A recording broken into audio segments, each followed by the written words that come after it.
I'll just pull it here. Yeah. Yep. Yeah. And you're saying, right? Yep. Yep.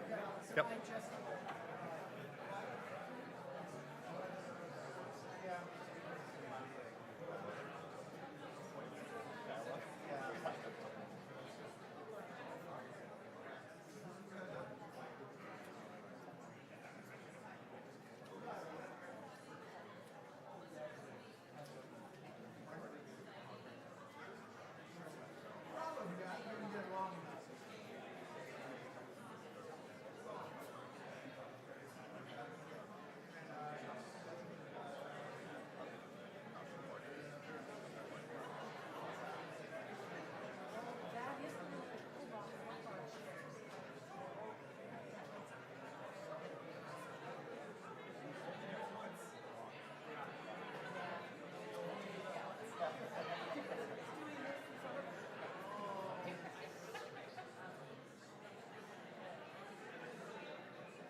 Good evening.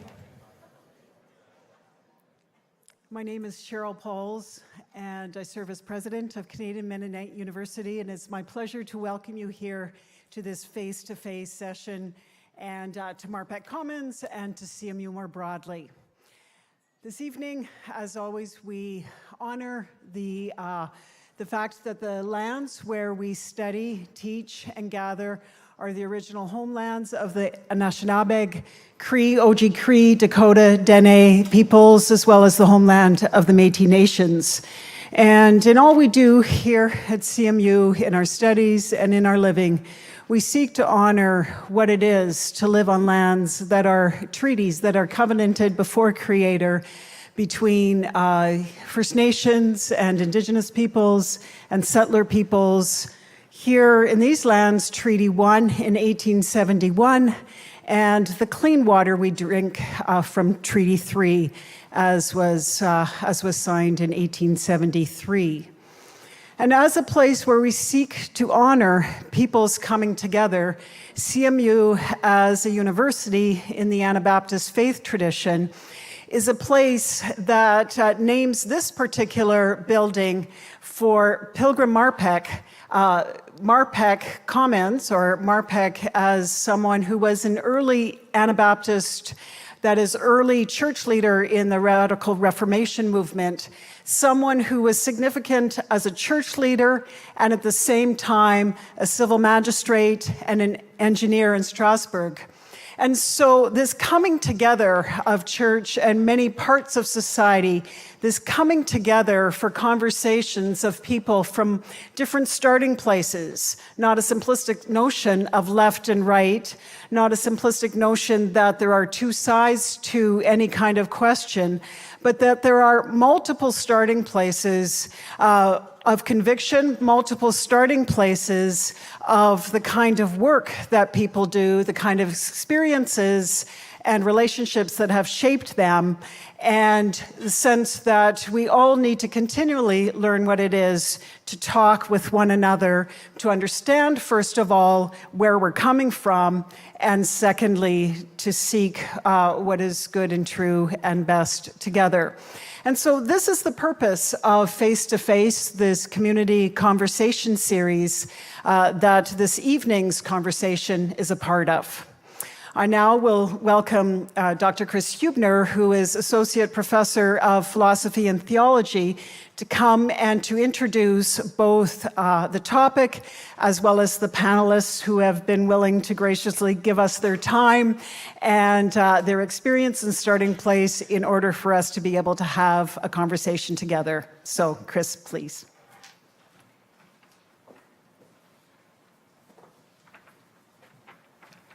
Good evening and welcome here to our attempt to think through this impending change with respect to marijuana. You might be wondering, Mennonites and marijuana, what's the connection?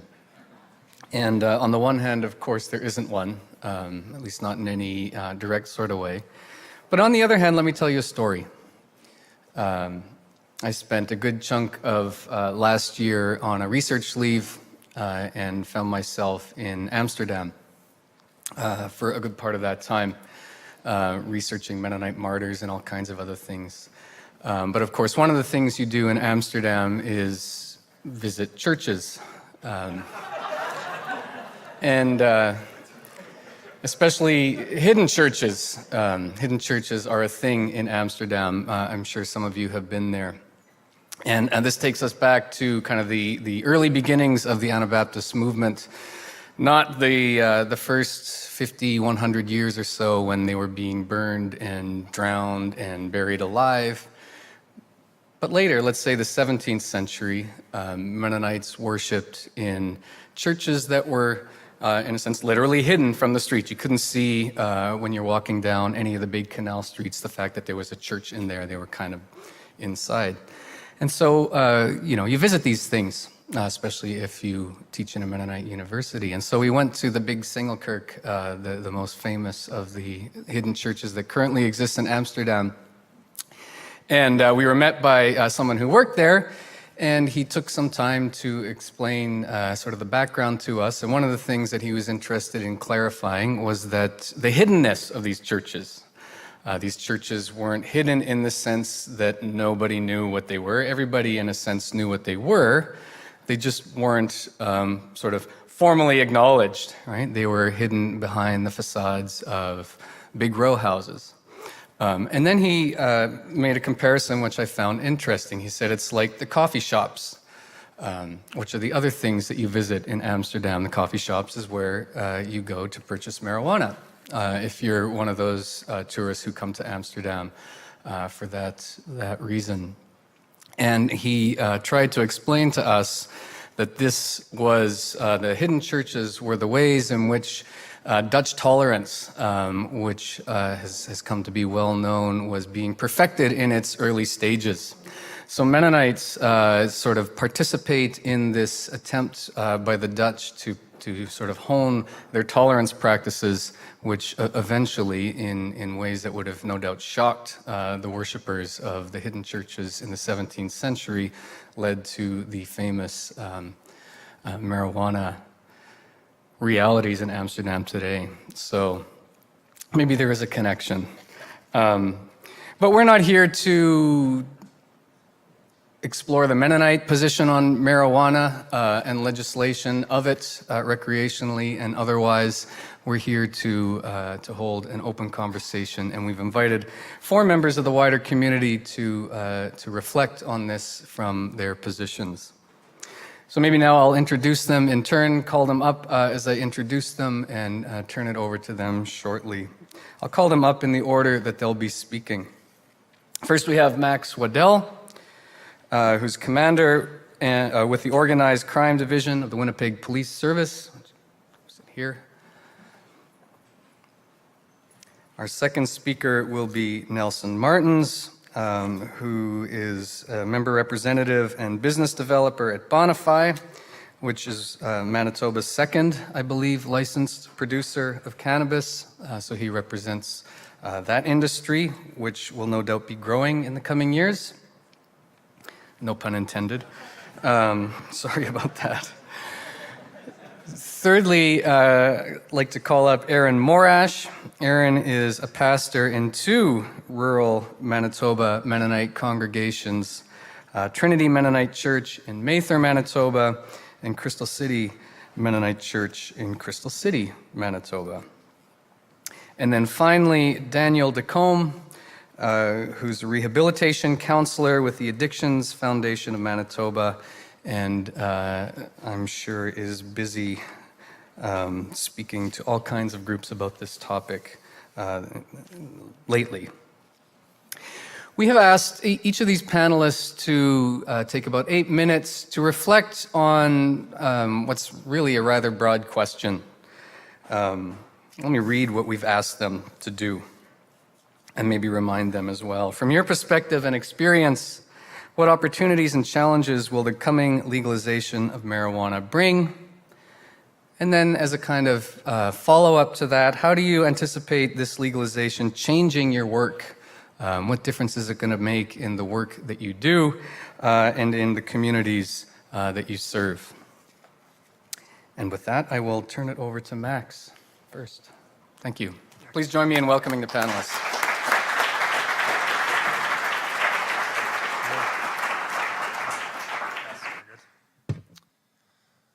Well, good evening, everyone.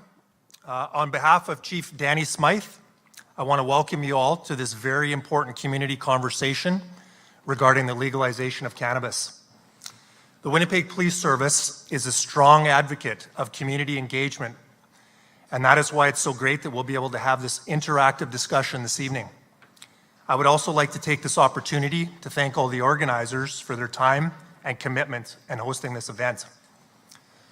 I'm a 24-year member of the Winnipeg Police Service, spending the last 6 years in the field of organized crime.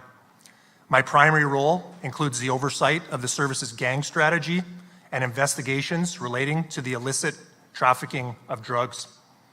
There are a number of units that fall under our command of the Organized Crime Division, including the Marijuana Grow Unit, whose mandate is to identify and dismantle illegal marijuana grow operations. And I have with me tonight Sergeant Carol McDonald in the front row, and she's going to help me in the Q&A portion later. As police officers, one of our core functions is to uphold the law. Cannabis is still illegal, except for those who qualify for medicinal cannabis prescriptions. So I'd like to throw a question out to the audience. Can anyone guess what percentage of prescription holders still access cannabis illegally? Does anyone have a guess about what that percentage might be? It's 90%. So you get a prescription from a doctor to go buy it from a legal authority, and yet 90% of what's being purchased is being purchased illegally, and I'm going to go somewhere with that statement.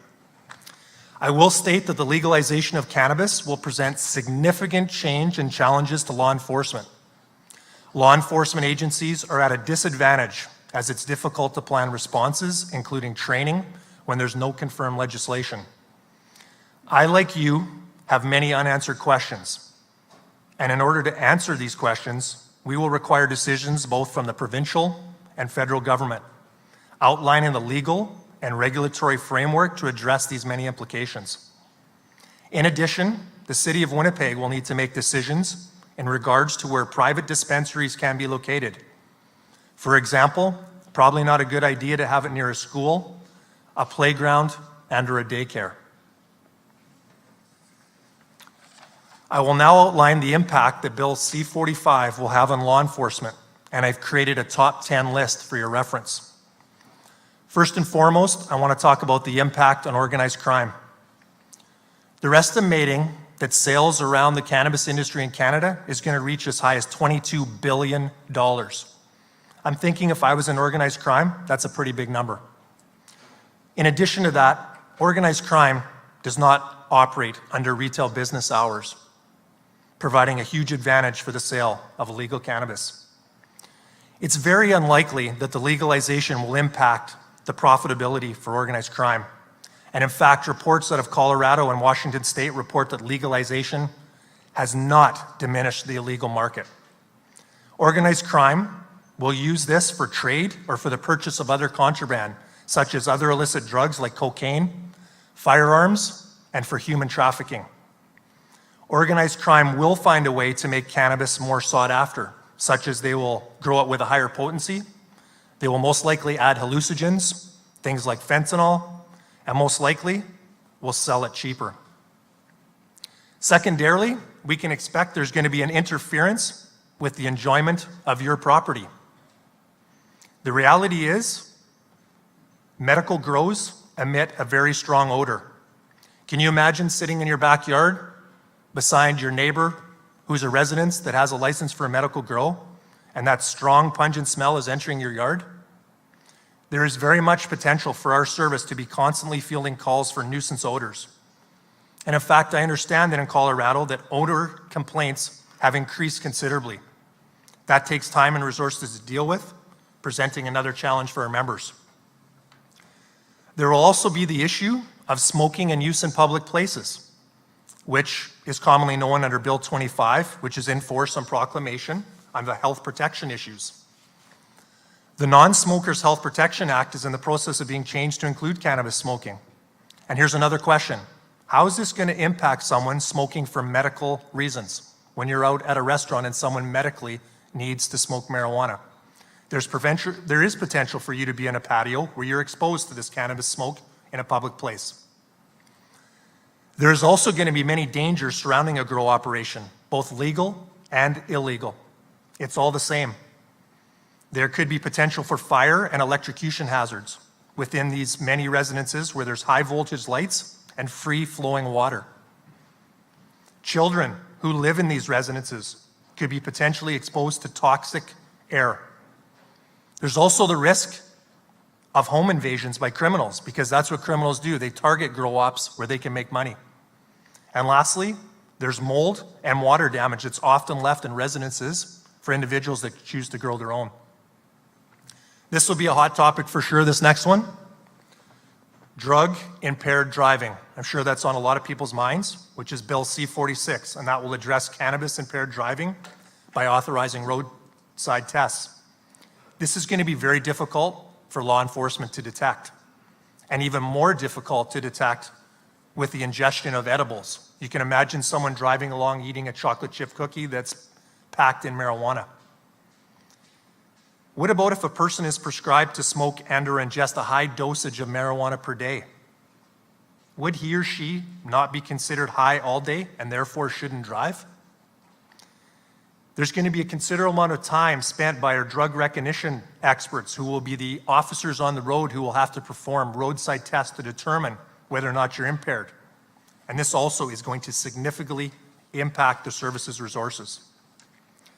Some facts that we know about impaired driving: marijuana does indeed impair your ability to operate a motor vehicle.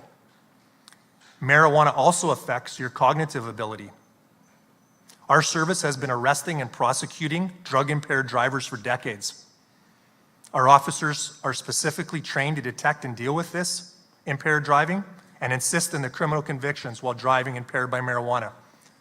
And in fact, the results are the same if you've been convicted for alcohol as if for marijuana. There is, however, an opportunity that does exist to increase awareness of safe driving. And the message we need to get across is, if you choose to smoke up, you need to plan to designate a sober driver. Here's an interesting statistic.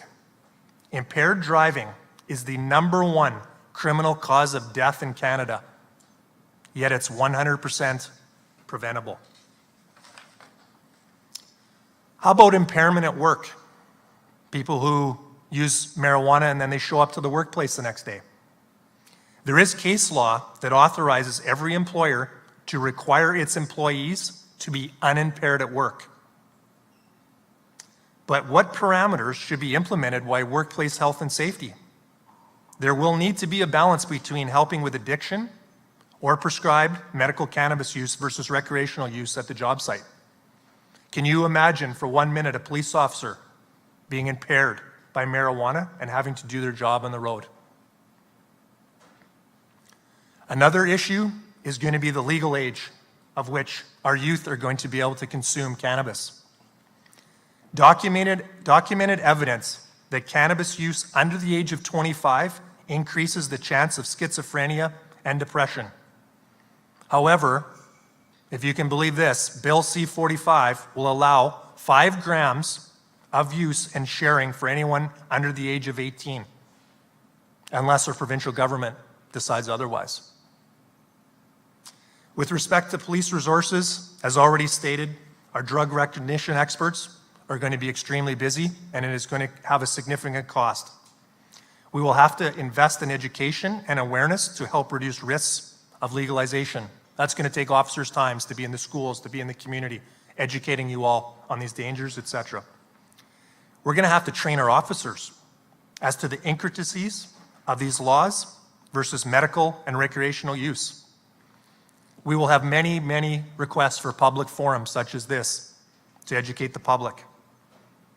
And then there's cannabis tourism. You may or may not heard about that. There's going to be states just south of us. There's not a doubt in my mind that there will be individuals from the southern states coming up to try marijuana in our province. We will be responsible for that education and that impact on our resources. We are going to have a very significant challenge around the legal licenses and fraudulent licenses, which are held out to be legal.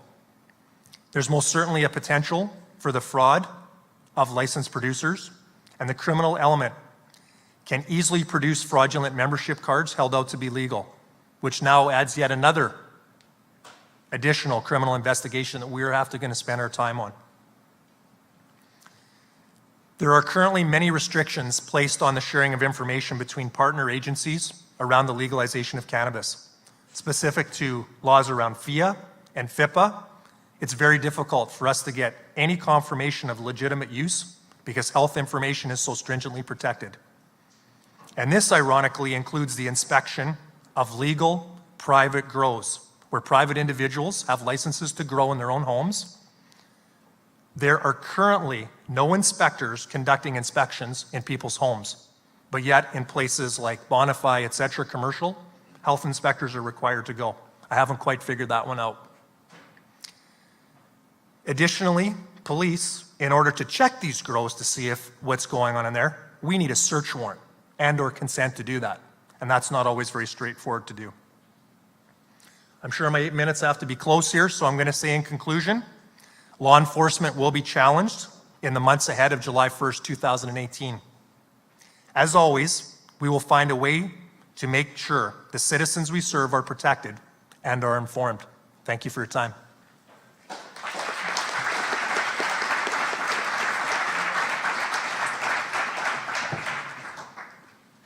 Thank you, Max. Maybe I should just say that there will be a time for general question and answer conversation with the audience and the panelists later. For now, we're just going to move to the next presentation. Thank you, Max, for raising all kinds of questions that you foresee. Nelson, you're you're among the licensed producers in this province involved in producing cannabis. That's correct. Tell us what this looks like in your world. You bet. Hello, and thank you for coming down with the willingness to investigate and learn about cannabis today. I say cannabis because that is the definitive term that we use in the industry. The cannabis industry is certainly presenting many opportunities and challenges with the upcoming legalization, and defining the terms is certainly a minor one. However, to understand and discuss where we want to be in the future, let me provide everyone with some background on where Bonify has come from. I'll also provide some detail on our quality by design focus, as well as provide insight into our commitment to corporate social responsibility and our direct impact on the community.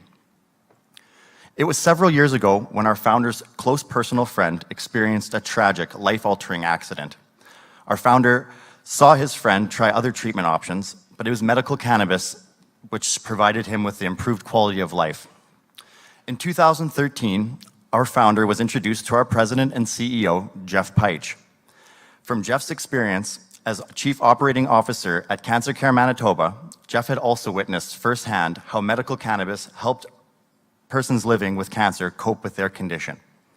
Together, the two recognized there were legislative changes occurring in the supply and distribution of medical cannabis in Canada in late 2013. It was then that they made the decision to submit a license application to Health Canada and embarked on a journey to make a positive difference.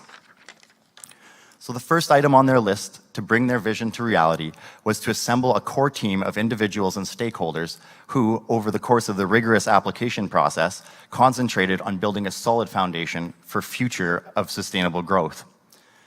In 2014, our team established our home base in Winnipeg, Manitoba, the heart of the North American continent.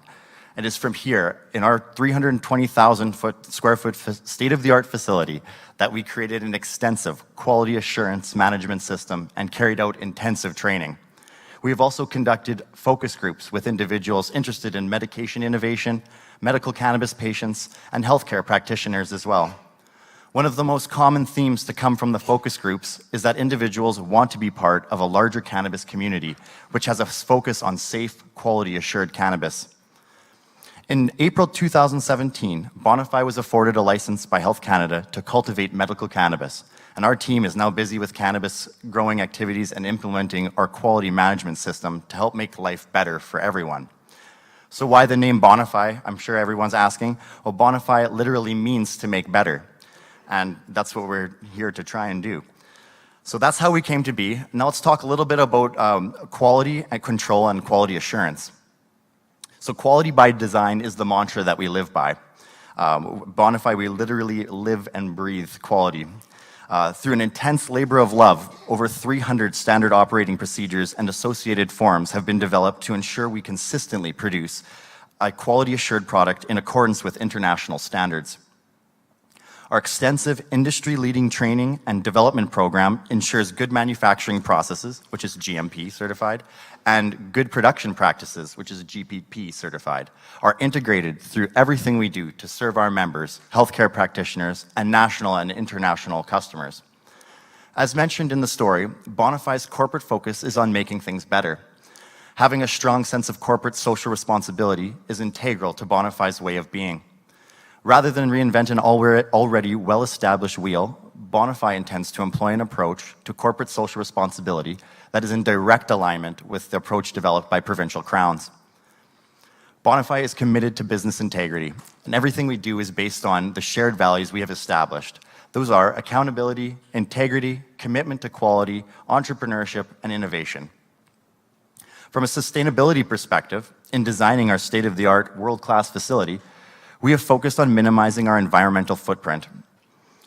Working hand in hand with professional engineering firms and Manitoba Hydro, Bonify has ensured that systems are in place to reduce energy consumption and water use in our 100% indoor controlled growing environment. Total utilization of the cannabis plant is a key area of strategic focus as well. We will continue to concentrate in this area and drive continued clean tech innovation as additional productive capacity is built. In addition to a substantial amount of money already invested into the facility and its operations in Winnipeg, Bonify is committed to giving back to the community we serve. We presently and will continue to contribute to the contribute to the social, economic, and cultural renewal of the north end of Winnipeg by employing persons directly from this neighborhood, a neighborhood which has a large Indigenous population.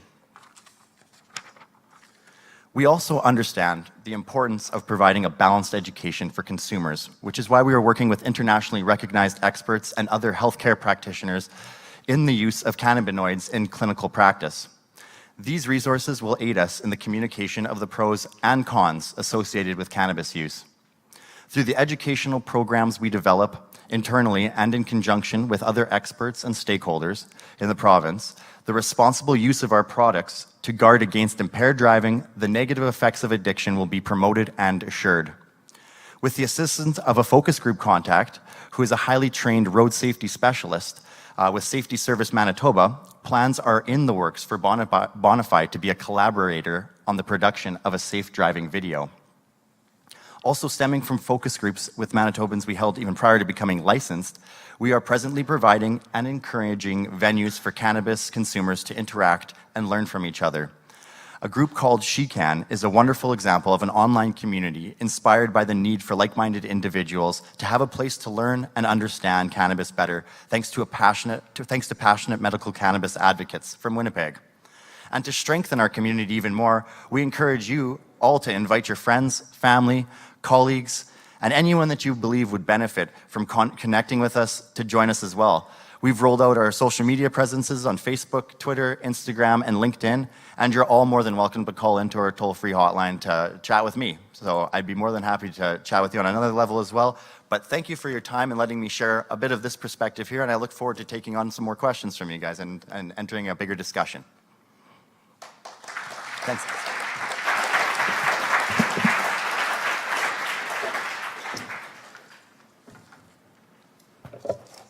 Thank you, Nelson.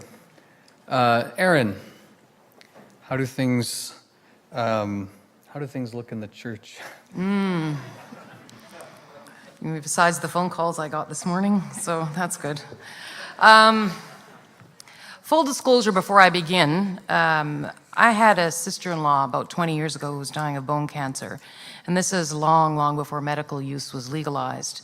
And her daughter brought cannabis out from British Columbia because nothing else could touch the nausea and the lack of appetite and the debilitating side effects of chemo in those years. It made it possible for her to actually have some quality of life in the last 6 months of her life with us. But on the negative side of substance abuse, my birth family and my extended family have all struggled with debilitating generational addictions to both alcohol and drugs.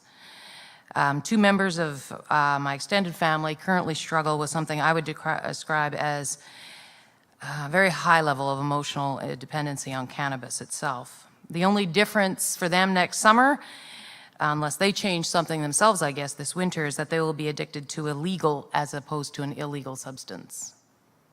So on a personal level, that's where I come from.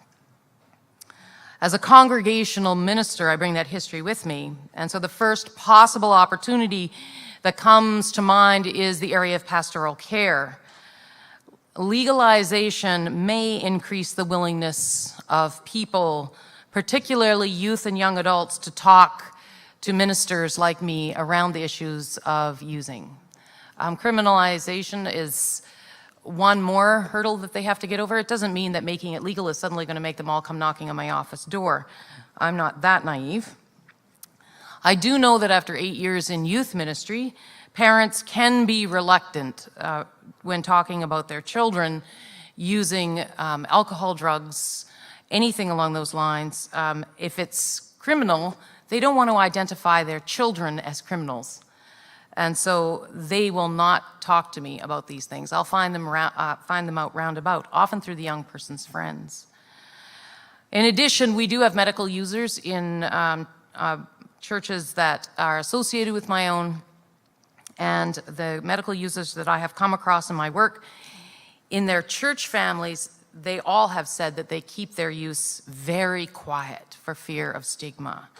Again, I'm not thinking that when this becomes legalized next summer, that's suddenly going to lift and they're going to suddenly be able to light up in the church foyer. That's not going to happen.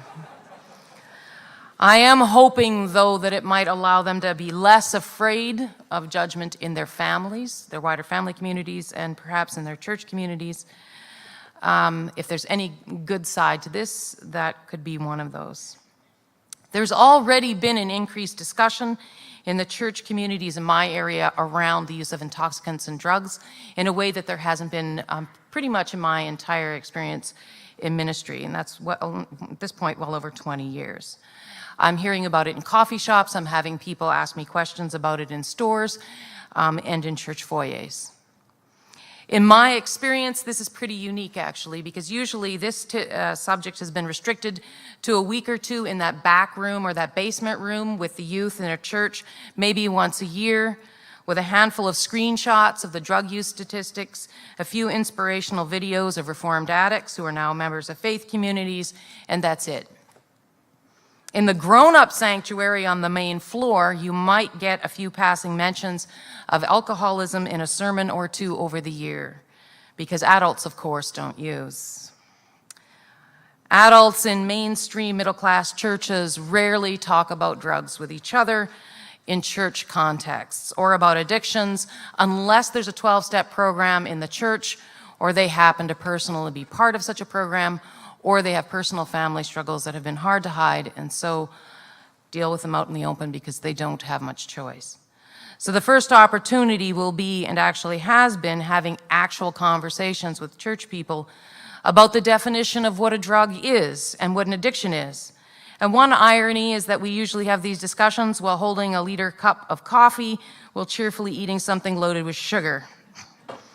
Now, these are not intoxicants on the same level as cannabis or alcohol, but caffeine overdosing kills, and diabetes and obesity-related health problems are skyrocketing, and they cost our health system untold millions every year. And we brag about those addictions, and I wonder about that as a cultural choice. Legalization of cannabis may have an opportunity to bring the discussion of cannabis use out of the "it's a sin because it's illegal" category and into the "it's illegal intoxicant, how are we supposed to handle its use and misuse" category, which is exactly the same discussion we have had and should continue to have around things like alcohol use. One of my personal hopes is that since cannabis, unlike alcohol, is not mentioned in either the Hebrew or the Christian scriptures, it might actually discourage the practice of proof texting. That would be nice for a change. And encourage broader conversations on the use and misuse of a variety of substances. And this avoids the oversimplification that comes with blanket bans. It can open up theological discussions around addiction and the different types of addiction, and around spiritual issues like gluttony and consumerism, and something I like to call substance gentrification, where suddenly you're not having coffee, you're having something that actually has 67 syllables and takes 20 minutes to order.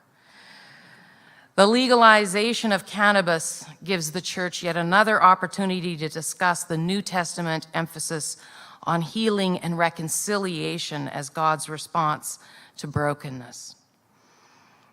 Possibly, this could be an interesting opportunity for us to start drawing some connections between the gospel of grace as a gospel that forces us to confront the root causes of sin, as well as their consequences. And we know that not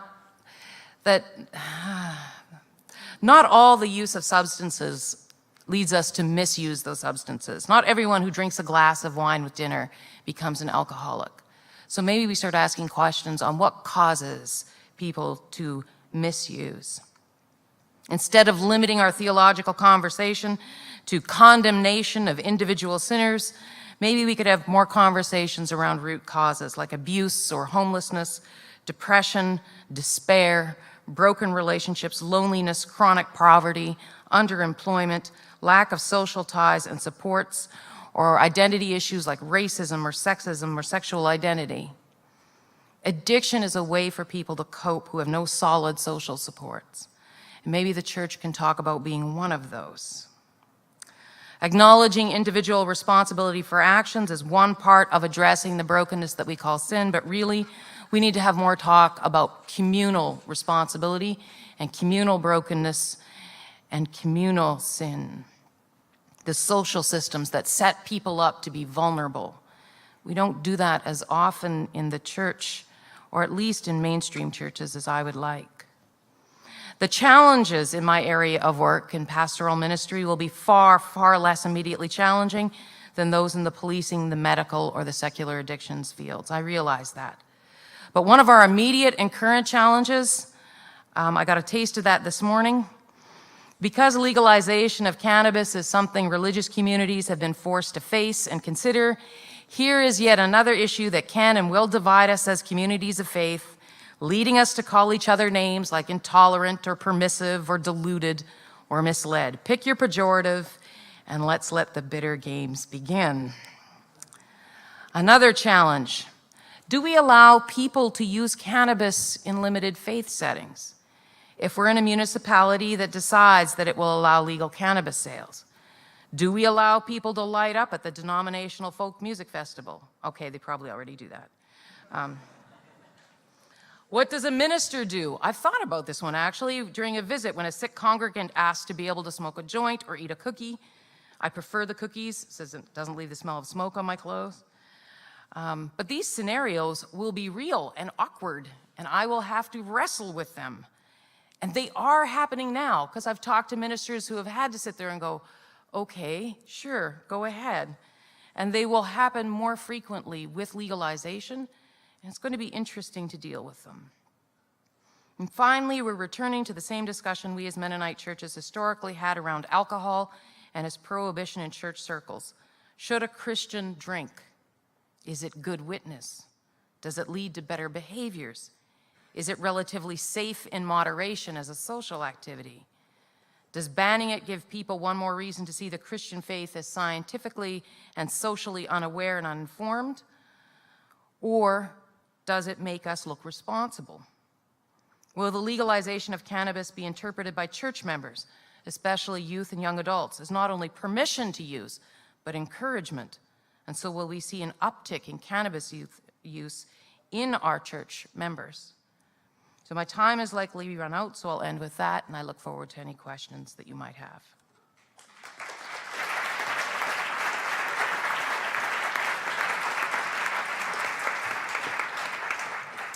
Thanks, Erin. Daniel, you work in addictions. I can only imagine that you don't always see the make things better part of the equation. Can you walk us through your world? Certainly. I think it's very fortunate that we're able to hear from so many different perspectives tonight, hearing from the legal, the business, the moral perspectives. And AFM's perspective is coming from a public health approach.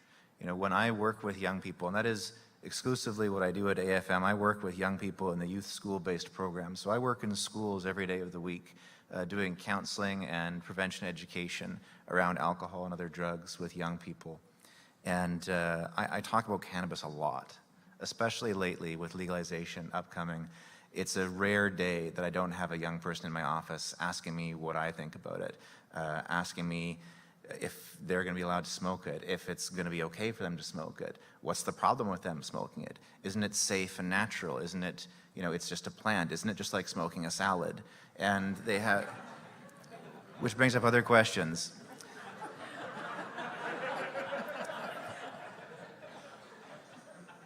And coming from a public health approach, coming from an approach where we aren't discussing the morality of it, but we're discussing the science of it, I find that answering that question is a lot easier if we actually understand what cannabis is and what it does.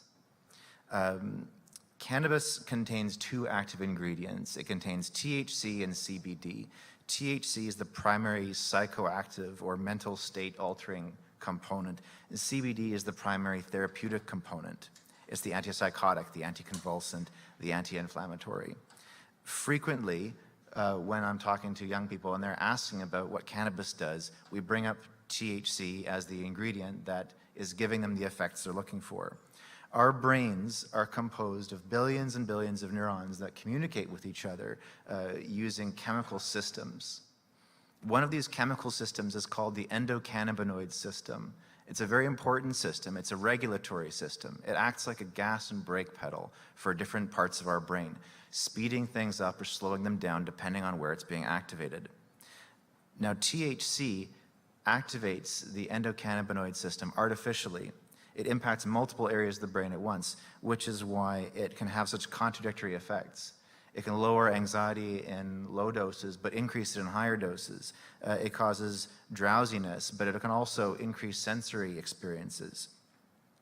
The endocannabinoid system is used to functioning on its own, and THC can throw it off somewhat. Occasional or low-level use may not harm the system, but constant use or use during critical periods of brain development can cause long-term difficulties. This is due to the brain intentionally weakening the endocannabinoid system to compensate, to balance, sometimes by as much as 60%. This means that when people stop using, they tend to have trouble using their endocannabinoid system at full capacity. There's some long-lasting effects as a result. Now, my area of focus as a prevention worker and as a counselor is on youth and the developing brain. Now, our brains go through rapid periods of development in adolescence, which makes them very vulnerable to change from outside influences such as THC. There's been a significant amount of research on the adolescent brain and on the impacts of THC. And the evidence that THC can impact that developing brain negatively is very compelling. There's been long-term studies linking THC use during adolescence to issues with memory, attention, higher function and decision-making, emotional regulation such as depression or anxiety, drug-induced psychosis including schizophrenia, and a lack of interest in non-cannabis using activities. Part of this reason is because of the impact of THC on the endocannabinoid system, which becomes unbalanced as a result. Another reason is that the brain development slows after adolescence, which means that changes made during adolescence become solidified and much harder to undo. The result of this is that a youth using cannabis during their adolescence may cause lasting negative biological changes to their brain. THC can also impact the psychological development of young people who are supposed to go through developmental milestones and achievements, which they may not actually accomplish if all they're doing is sitting on the couch being high. So part of our perception as a provincial agency is that we acknowledge that legalization is coming. We are not advocating for it or promoting it, but we know that when cannabis is legalized, there's going to be some changes that happen in society, and there's going to be pros and cons. When we speak with young people about it, when we speak with adults about it, we know that there's a need for strong evidence-based education and prevention in order to give them accurate information. Some of the opportunities that may come up as a result of legalization is greater research. It's been difficult to do research on cannabis because it's been illegal. And now that it's going to be legalized, there'll be more opportunities to do long-term studies to discover what all the effects are, what the downsides and the benefits may be of using. There is a potential for harm reduction as well, as people may go to bona fide for medical marijuana instead of relying on opiate painkillers. And there's going to be more open discussions in the schools. I've been very fortunate to work in a school division that has wanted me to get into their classrooms and discuss this issue with a number of students every year. I do about 60 classroom presentations every year in our school division.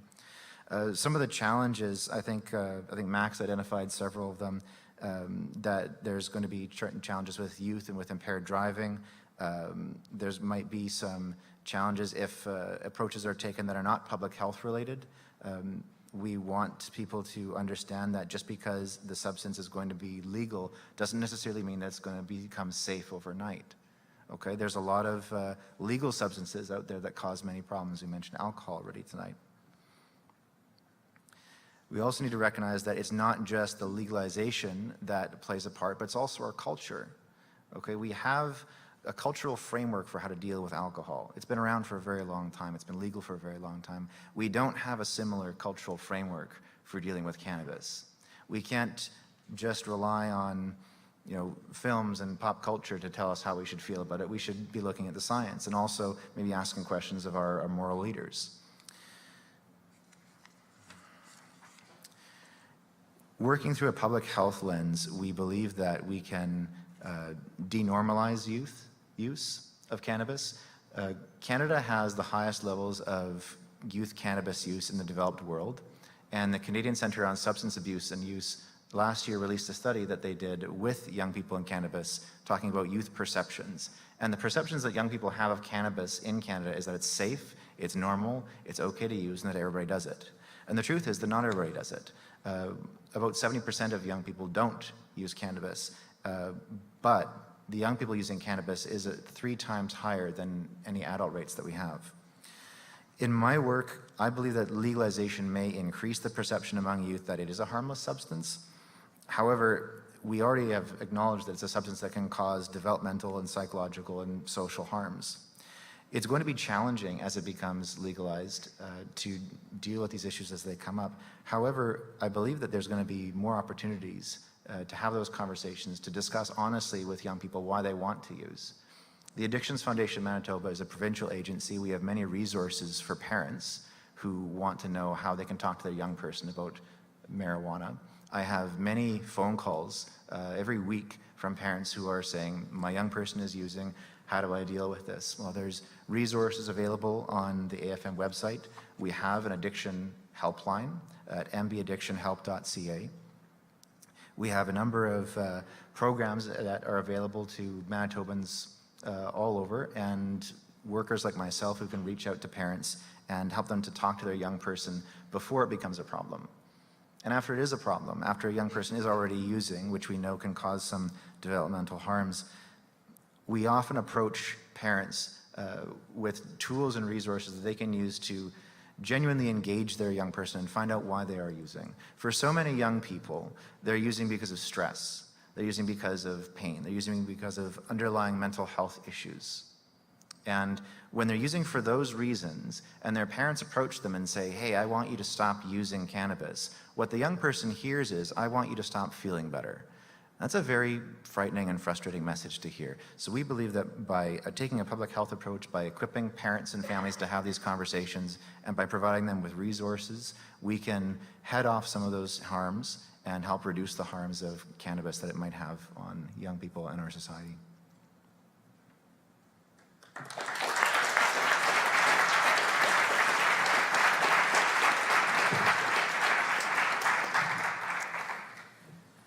Thank you, Daniel and Erin, Nelson and Max, for walking us through some of the complexities of this reality, which I believe is coming on, is it July 1st? Is that the date that we're kind of zeroing in on?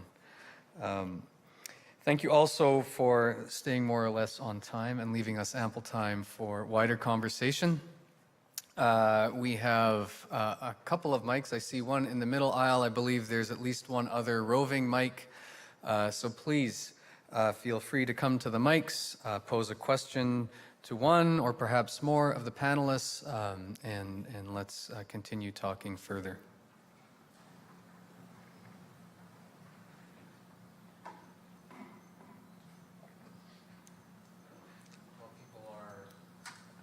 While people are getting warmed up, getting brave to step up to the mic, also an opportunity to have some conversation amongst the panelists if you want to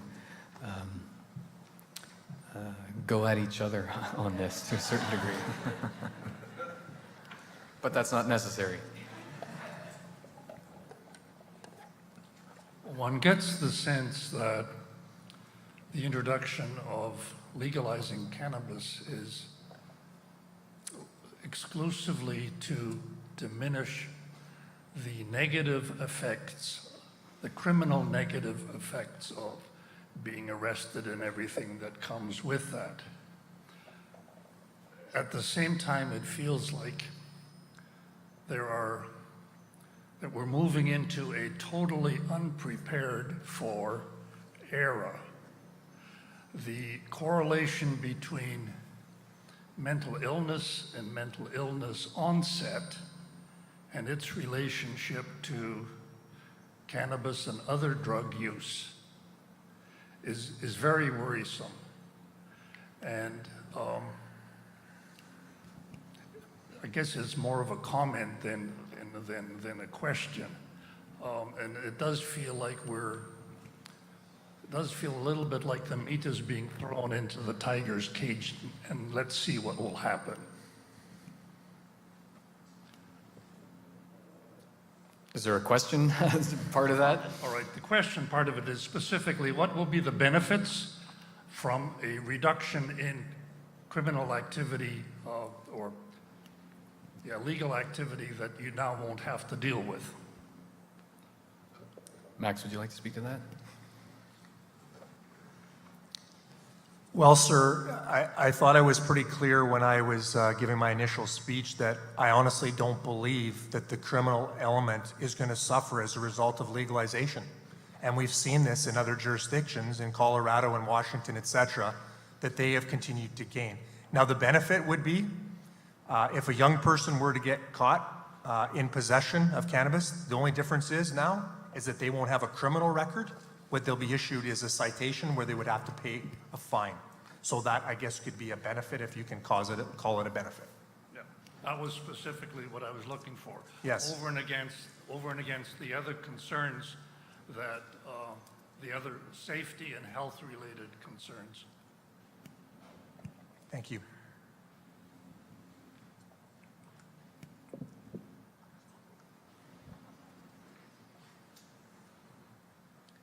My daughter's shaking her head, don't go up.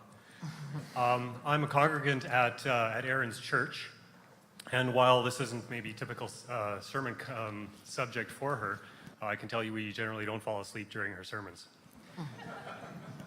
In listening to some of this and wondering, you know, we hear about the war on terror, the war on drugs, and we seem to be, you know, doubling down on this way of tackling some of these issues that maybe have a different problem than, or a root than we are sometimes led to believe. And I've read about the alternative methods that countries such as, say, for example, Portugal have taken, and I'd be curious to know whether Max or Daniel have explored that to some degree, because I think it's been 15 or 16 years that they've gone to a decriminalization model, and not just with cannabis. I think they've gone to heroin and cocaine and some of the harder drugs. And it sounds like their experience it's added in other opportunities. I think when people are brought in, for example, a youth who's caught for possession, there's a lot more social and health supports given there, trying to nip that problem in the bud that way, rather than giving them a criminal record. So I'm just wondering what. I've never been to Portugal, but I am aware of what you're talking about. And the example you gave of a young person who's caught with a substance and then is directed to social services and social supports, that's an example of a sort of a public health approach to that issue. I'm not aware of the statistics on how that's worked out for them, but I do know that culture does play a role. We have a very different culture here than in Portugal. In a culture like ours, where there's lots of excess, I wonder if that would go over quite so well, but I don't have any statistics on it, so I wouldn't be able to comment specifically at this time, unfortunately.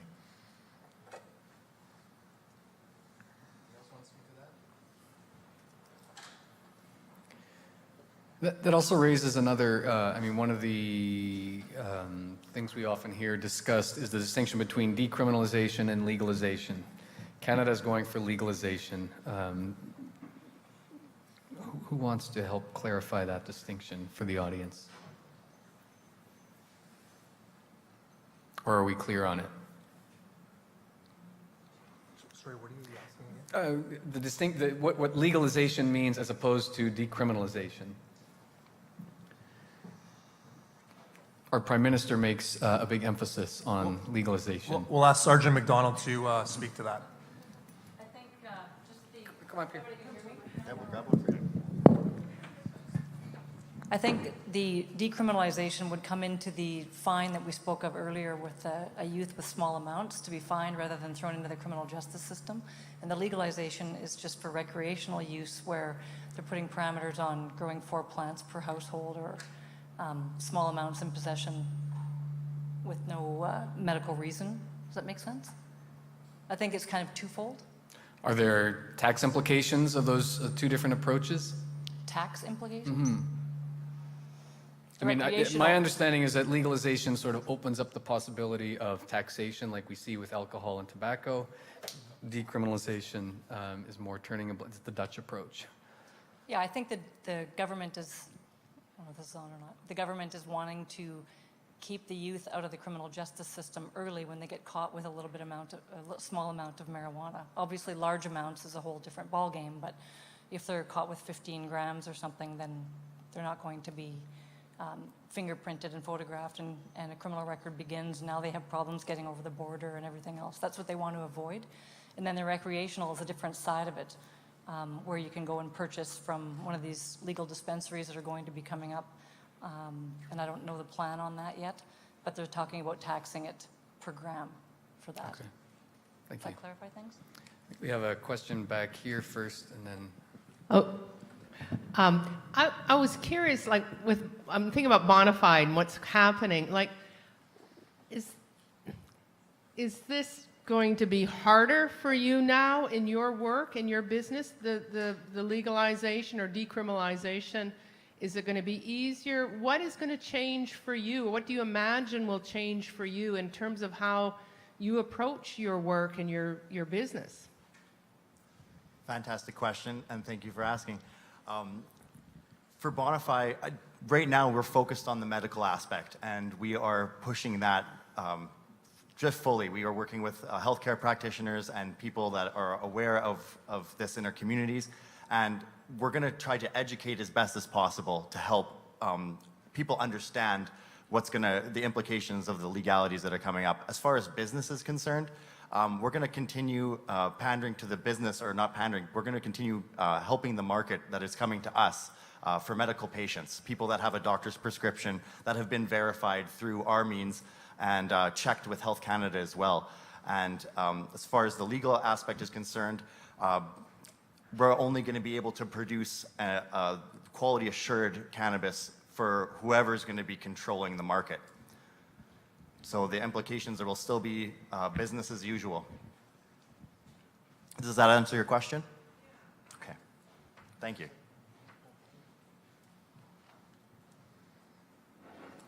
Max, you indicated several times that legalization would impact your services. It would stretch your resources. I imagine that hiring more officers could be one way. Who would pick up that bill?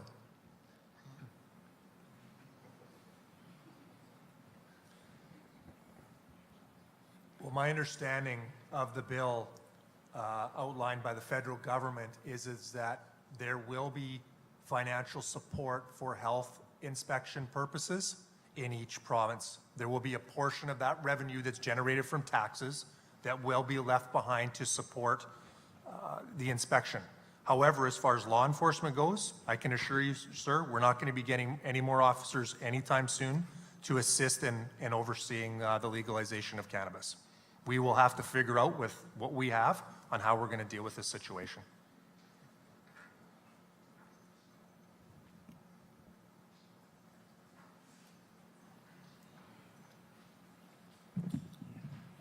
I'm interested in the question, I think, from a harm reduction point of view.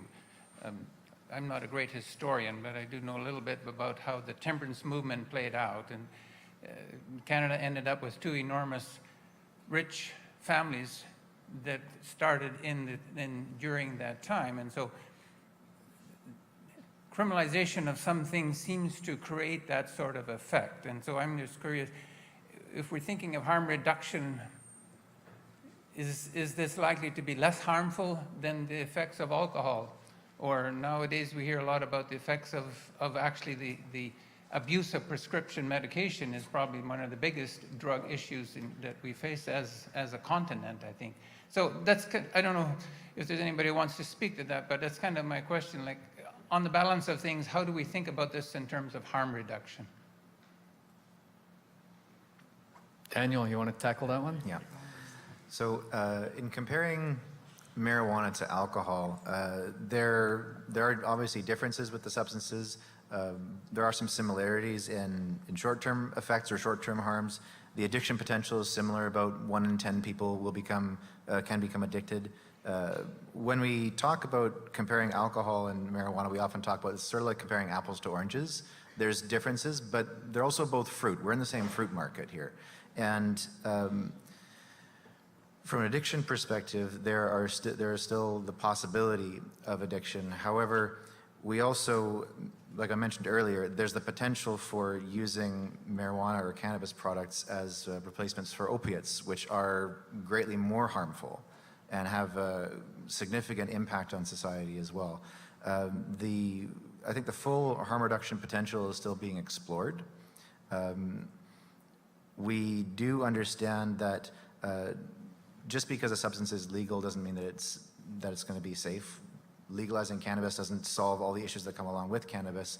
It may cause some issues such as the criminal charges for young people who are in possession to go away, and there may be some other additional harms that come about. But I believe that the perspective taken by the government and what they're moving forward with is that this is going to be less harmful than the current system. I just would like to add, too, that I don't think there's any possible way to compare the legalization of cannabis to what I would refer to as the opioid crisis that's going on in Canada, and I don't know how familiar you all are with that, but over 2,800 Canadians lost their lives in Canada last year, and over 64,000 Americans. So the last time I checked, I have not heard where people were losing their lives from ingesting marijuana to that degree. Are there going to be complications? Absolutely, but we most certainly cannot compare the two. Absolutely. Thank you. First a comment and then a question. The comment, like the first questioner, I had understood this was being sold really by the government and the authorities who were promoting the legalization as eliminating the black market sale of marijuana. That is the messaging, is that we're going to bring this out in the open, we're going to tax it, we're going to regulate it, there's going to be clear, indications of THC levels, et cetera, et cetera. So it's quite depressing to hear you from the police service saying that's not going to take the black market out. That's a real problem, because I think that is the main sales point for this whole plan, or at least one of them. But the question I have, interestingly to me, we do regulate by age the sale of other products, alcohol at 18, tobacco at 16. Those arbitrary setting of age levels really have far less, I think, merit and relationship to known health consequences than cannabis. I mean, cannabis, from what I'm hearing, and the science seems to be overwhelming, there really is a specific age for which it is particularly harmful. So that would seem to suggest that a major point of discussion and debate amongst those in the industry and enforcing it, and those making the laws, should be the age limitation. And at an age where we know scientifically, based on the scientific evidence, it is less harmful, and similarly below that age it is more harmful. Why isn't that happening? Why isn't the age being set at 20 or 22? Is it just the practicalities that you can't enforce that because of the higher level of use? As we've been completely unable to enforce the criminalization of marijuana for the last 20 years. Is the practicality of that ability to enforce non-use, non-possession, is that the driving force behind it? Because the science seems to be, clearly, more so than the other substances, there's a good argument for setting that age, and probably setting it a bit higher. I would say it's a very excellent point. I'm not entirely certain what all the age range is going to be across the country for what cannabis legalization is going to be set at. But you're right, there is some strong, compelling cases for setting a higher age limit. And that's partly because of that brain development. We know that the brain finishes its adolescent development in the early 20s, and everybody's different. Some people finish developing earlier and have a more adult brain when they're a little bit younger, and some people it takes much longer. And I'm sure we're all thinking of people in our lives who are still getting there. But we also can't rely exclusively on what the law is going to be saying in order to make some of those standards for our lives and our young people. One of the things that we do in the school-based setting is we talk to young people who are interested in using cannabis, and we give the message, if you are interested in using it, delay. Delay until it's safer to use. Delay until it's going to be less harmful. And we give them many compelling reasons to do so. We also work on replacing it. What are they interested in using it for? Is it going to be for their anxiety? Well, there's maybe a healthier way to deal with that. Is it for recreation? Well, maybe we can find them some other recreational activities and connect them in order to give them something healthier to do, until their brain is developed to the point that if they do use it, it will be less harmful. Denormalizing it, having those discussions with our young people as parents, as service providers, as moral leaders, as business people, is going to be a part of the discussion, a part of the cultural context that we're going to need to establish as a country, as a province, about cannabis and how it fits in with our belief systems and our structures. So I think that that's an excellent question, and it would be great to set the ages right at 25, but that might not be enforceable, like you said. So I believe that the people in government are going to be doing their best to set the age at what they think is enforceable. And for the rest of us, we can just work on having those conversations and that openness and helping to build that cultural context in such a way that it creates as safe an environment as possible. Nelson, I wonder if we, oh, Max. Yeah, I was just getting a couple comments regarding a response. First and foremost, Premier Pallister has publicly stated that he believes organized crime will benefit from this, so that was right on the front page. I read it myself one day. Secondarily to that, as Dan has just indicated, this is where the education component comes in. That's our responsibility as a community to educate our youth to these dangers. And lastly, the federal government has given the power to the provincial governments to set the age. And you will see in the U.S., I do believe some of them are actually at 21 years of age before you can legally be in possession of cannabis. Can I speak to this? I come from two small communities in the southwestern corner of the province, and we're 2 hours from everywhere, but they're fairly isolated. As much as cannabis, and right now even more so, alcohol is a problem with use in our youth groups.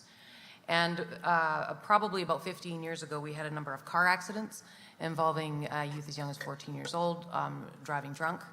We had a rash of suicides, and it was the churches in the community, out of terror for their young people, that got together and started to look at the root causes of what was happening. And part of that was depression, and part of it was social isolation. Not all youth go to youth groups. Not all youth are connected. In small communities, we often know that there are families that are profoundly broken, but you don't want to invade their space too much, because there's rules in small communities about doing those kind of things. There's very little anonymity, but there's a lot of sort of deliberate public privacy. And they connected up with Youth for Christ out of Morden and formed a group that set up a safe place and built a dedicated building in one of the towns near us where youth could meet.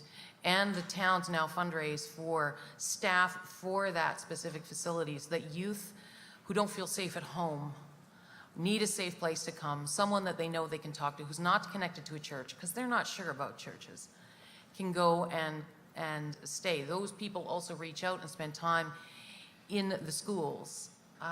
It was a group effort between the secular and the sacred in these small communities because we want our kids to live. We wanted to deal with the issues that were underlying what they were struggling with. And it was one way for the community, at least, to begin to deal with and get a handle on some of the things that were really, really affecting our young people. Legal age meant nothing. When you have a 14-year-old behind the wheel of a car, texting, driving drunk, and rolling that car with passengers in it, age limit is a very small part of the discussion. Although the place that sold them the alcohol knew their ages, and they were charged for selling the alcohol to them.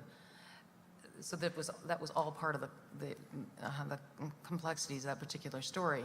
But this was our attempt to deal with that, and it came from a collected effort from a lot of different groups trying to deal with the underlying issues on this.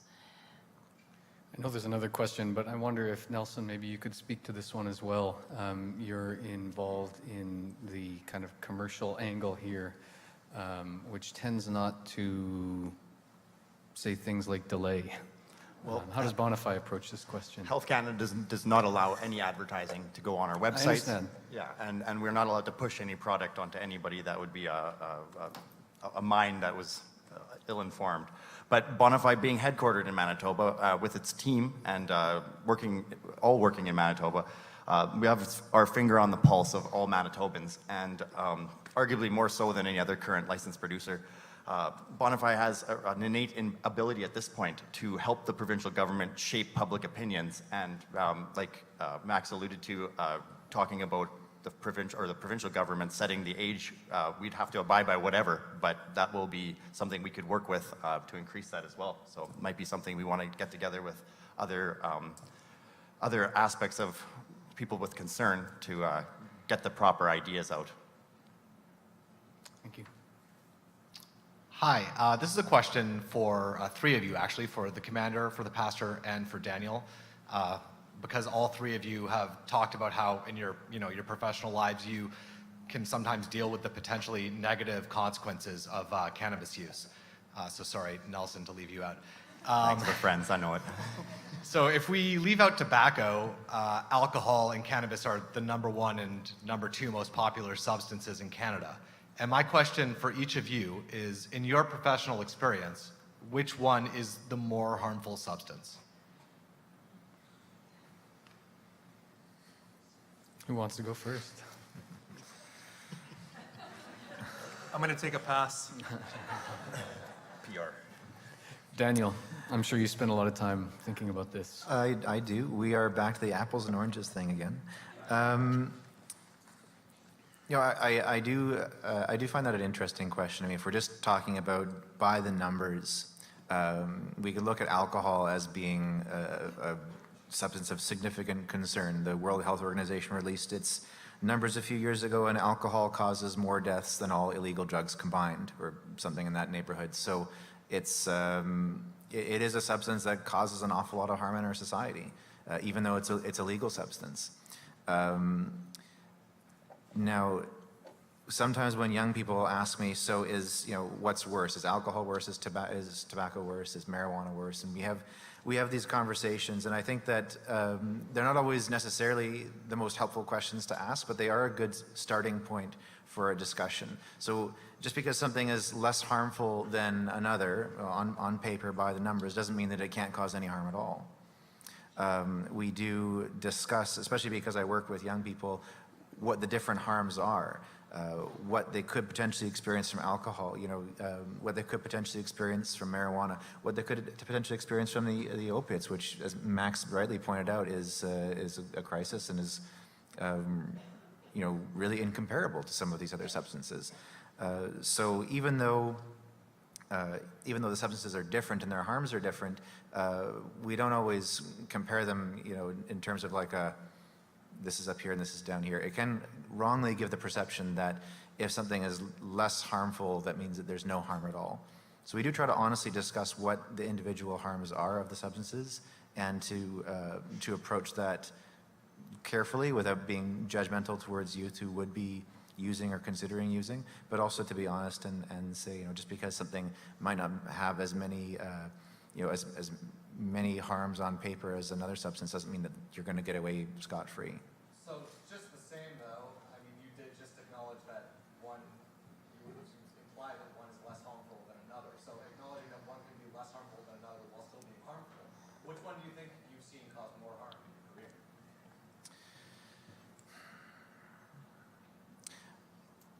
That would be a tough call for me, because I see a lot of young people who are drinking alcohol and driving, maybe getting into car accidents, drinking alcohol and suffering alcohol poisoning, and drinking alcohol and having other social issues, getting arrested because they assaulted somebody when they were drunk. I've seen young people go to the hospital because of alcohol poisoning. I've also had young people be smoking marijuana and dropping out of high school because they can't attend their classes.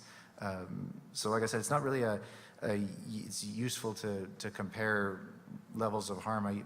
We do have to acknowledge what the harms are and honestly deal with people on an individual basis to discuss what harms they are experiencing.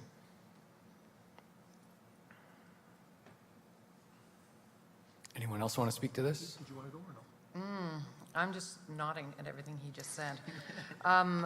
When I'm struggling with, when I have a young person in front of me, and I've done this within my own family with people who are really close to me. Right now, none of the ones in my immediate circle are struggling with alcohol anymore, though traditionally that has been a serious issue generationally in my family, and also in churches I've served in. I've come across a lot of generational damage with alcohol. I think part of that is because it's been legal. It's been, if not socially approved of, again, we have centuries and centuries of different kinds of social structures that have helped us to deal with it. It's still not something that people are willing to stand up and declare that they have alcoholism in their family, and that that this has caused this incredible amount of problem, and that there's violence, which I get called in sometimes to help deal with. Those kind of damages exist, but currently the damage that I'm dealing with in a couple of the young people that I'm dealing with, and also within my family circle, is from use of cannabis. These are people who have dropped out of high school and are now 5 years into a dependency on cannabis, and their lives are not moving forward. They're stuck in place. I'm not sure what that dependency comes from. As a family, we're trying to find out, and we're struggling with moving them along. As when I speak with these other families, they're in precisely the same position. We don't know we don't know the causal factors. Is it depression that is pushing the cannabis use, or is it the cannabis use that's now helping these young people, or getting these young people deeper and deeper into what I would call lethargy and depression? I don't see either of those harms as being better or worse than another. They're just different harms that we have to deal with. And these people's lives are still at a standstill while they're subject to these substances. And it's dealing with those particular damages and trying to help people out of dependency on both of those substances, and working toward them doing it in some healthy way so that we can see them out to the other side. Some of them don't make it. And they're either stay in there or they end the suffering. And I've seen that happen with both of those substances. That's the worst, absolute worst case scenario. But in that case, there is no winner or loser in either of the harms. The person is still gone.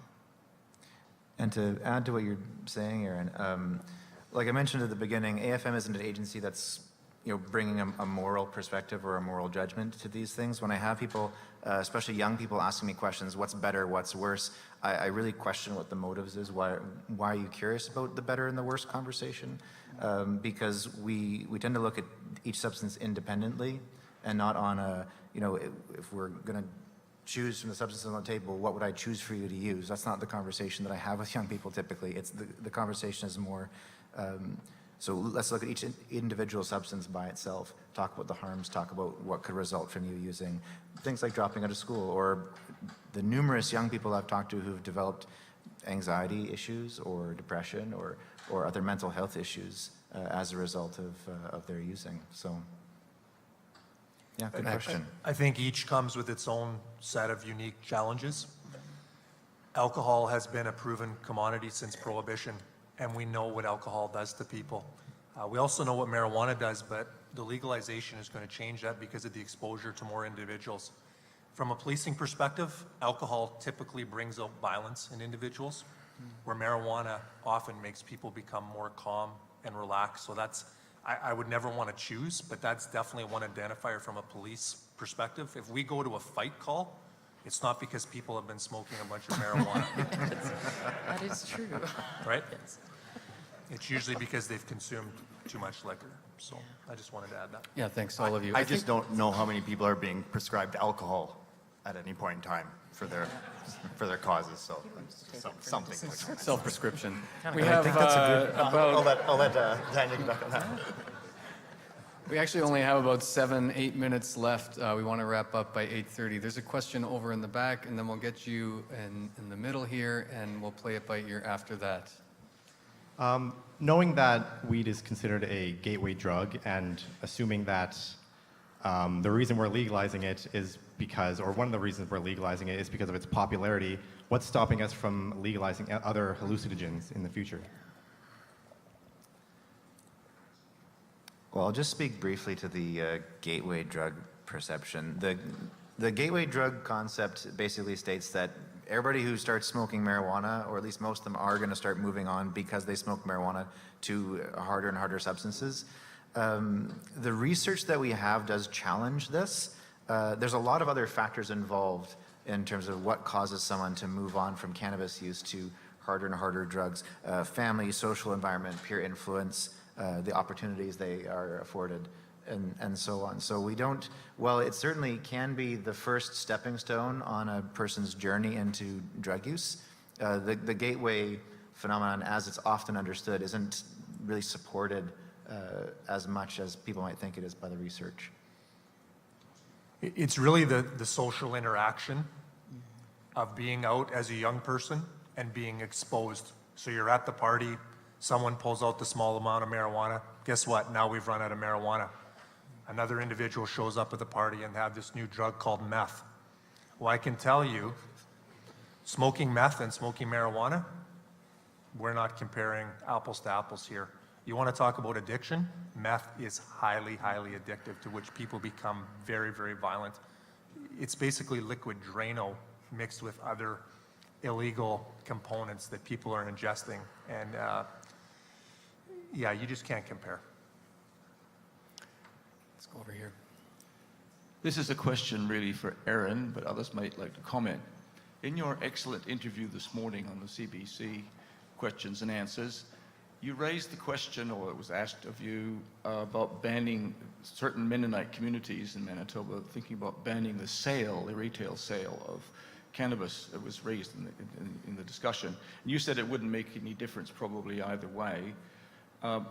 Could you comment on that again, about the prospect of communities deciding they didn't want retail sale of cannabis in their areas? And if they did have a ban, would that somehow maybe even be a bit of a comfort for the communities? I was speaking about my municipality in particular, and it is not Mennonite. I'm there, I'm a Mennonite, but the community isn't. The question was around municipalities being given, I guess Manitoba is leaning toward choosing to allow municipalities to decide whether or not they will set up shops and allow the sale of cannabis. And Crystal City's really small. We have 300 people. It would seem excessive to set one up where we are. But our municipality possibly could in one of our larger centers in a town of, say, 1,700 or something. I guess in a municipality that has centers of that size, that would be possible. The difficulty, of course, and Steinbach was, I think, deprohibition of place? They legalized alcohol. They allowed the sale of alcohol within town limits. I think in 2011 was the date at which that happened. The reason they did that is because people just brought it in from outside. It's really hard when you are surrounded by permissive communities to have an island on which something is banned when that island actually isn't an island. It's got like 6 highways crossing through it, and people can bring the substance in whenever they like. What you've banned is the sale. The use in that area is still legal. It becomes a practical impossibility. So even if our community did decide, our municipality did decide that they were not going to allow the sale, what I was saying I hope it came across clearly, although I can't remember a lot of that conversation. What I am saying is that it would be basically extremely difficult for the ban to have any realistic effect. Because if somebody wanted to bring it in and they wanted to have it at a party and it would just happen, or they wanted to use it privately, that kind of thing then becomes a very practical difficulty. And we're finding that. If it's prohibited in the entire country, we're finding it hard to ban. It's just a practical impossibility, which is why we're discussing legalization and why we're implementing it, right? If it's legalized, that just becomes awkward, doesn't even get covered, it becomes impossible. So municipalities can ban the sale, and some will. I'm just basically guessing that will happen. But that it will have a practical effect, no, except making people mad that they have to drive. I'm a teacher, and I spend most of my time begging students to participate in discussions. So I'm not going to close it off right now, even though it's 8:30. We'll take 2 more questions. Thank you. So personally, I see the biggest difference between legal marijuana and black market marijuana is 2 numbers. When Nelson talks about quality assured marijuana, he's talking about tested levels of THC and CBD.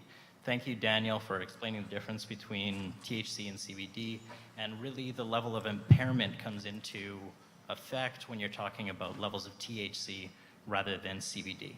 Not all cannabis is created equal. You have some strains that have as high as 30% THC and some as high as 20% CBD.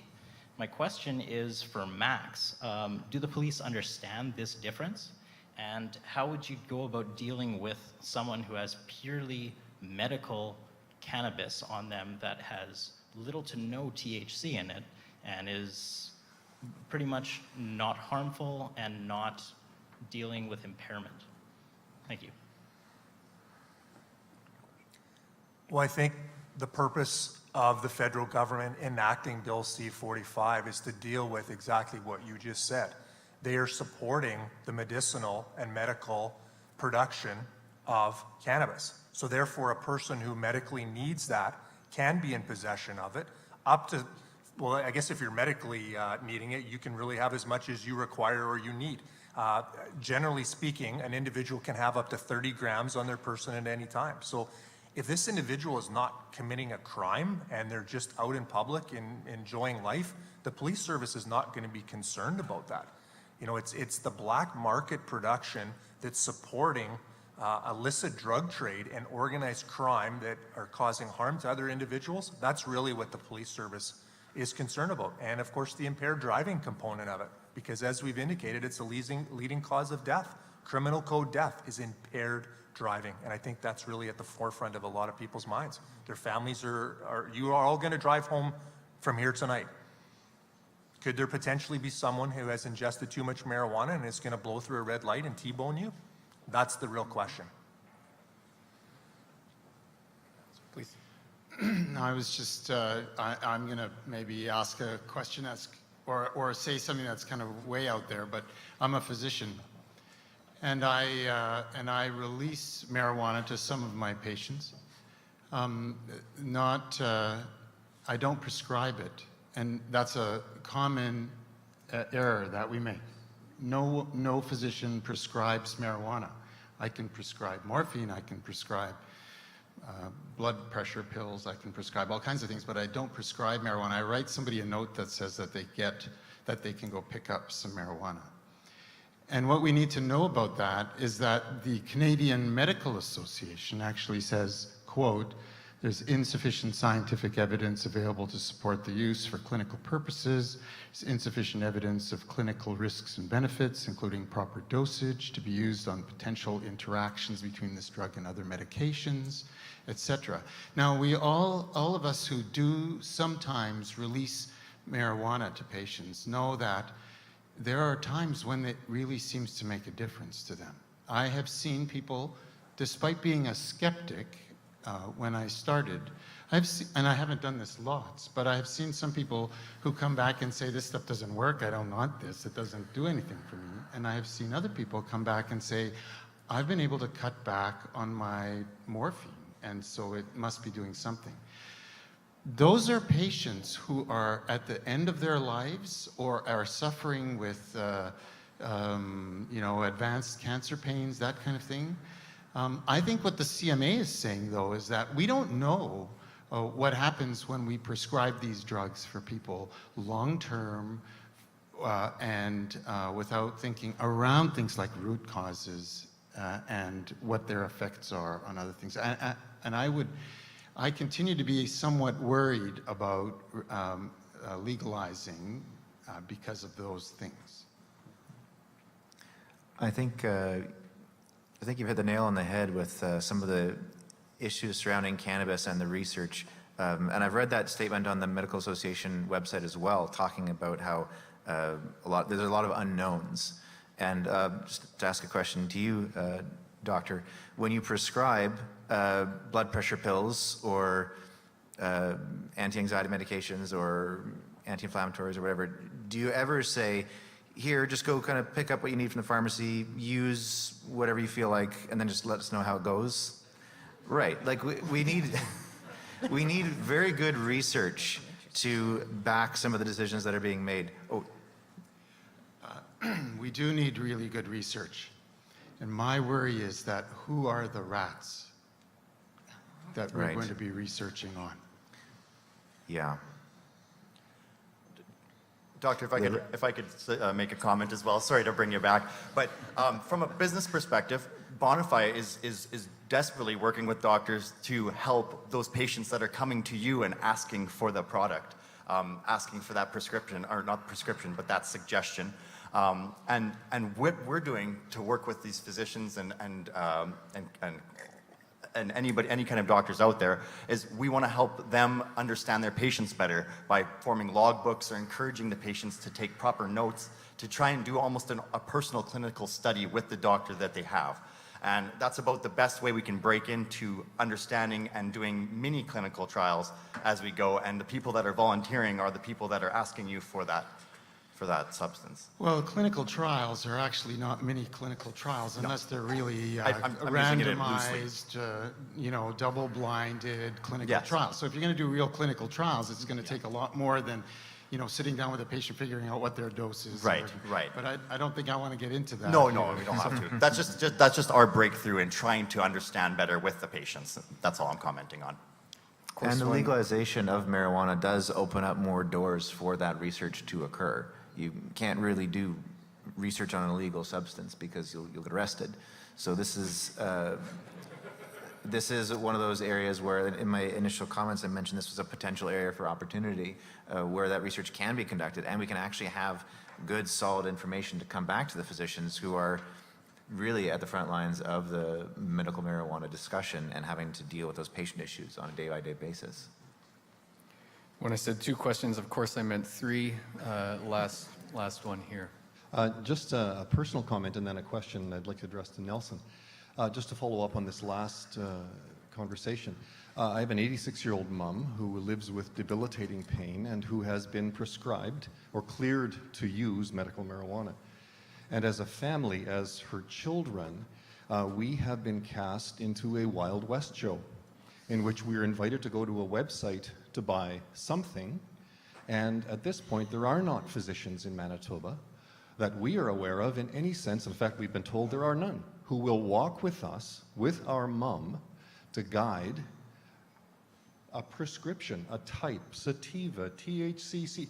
It's a mystery. And so we've simply left it behind because it feels like a very poor way to do a mini clinical trial on my mum. So anyway, it feels like we're in that netherworld. My question, Nelson, you've made the case for quality assured medicinal and its positive effects. My question is, upon legalization, does Bonify also have a business plan to move into recreational marijuana sale? I can talk to that. I think as Bonify intends to produce and continue to distribute, we're going to have to understand if we're going to be taking a part in that. It's not established yet. The tickets to the private enterprise haven't been distributed yet, so we can't really comment on how we are going to be a player in that game. We're working with the government bodies that are currently looking at the options, and I mean the best we can do is try to position ourselves to either produce for these businesses so that they can have that quality assured product that's continuing to be distributed through all the private enterprises, or being a part of it in some kind of privatized way with another conglomerate. Does that answer your question, Terry?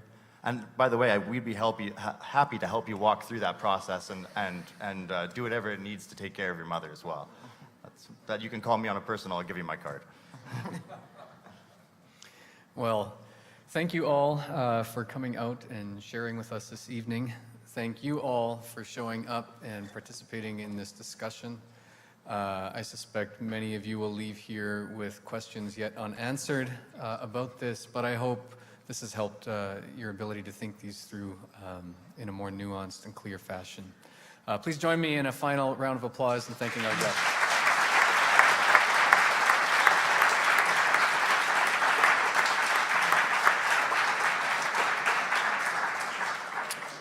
Thanks and good night.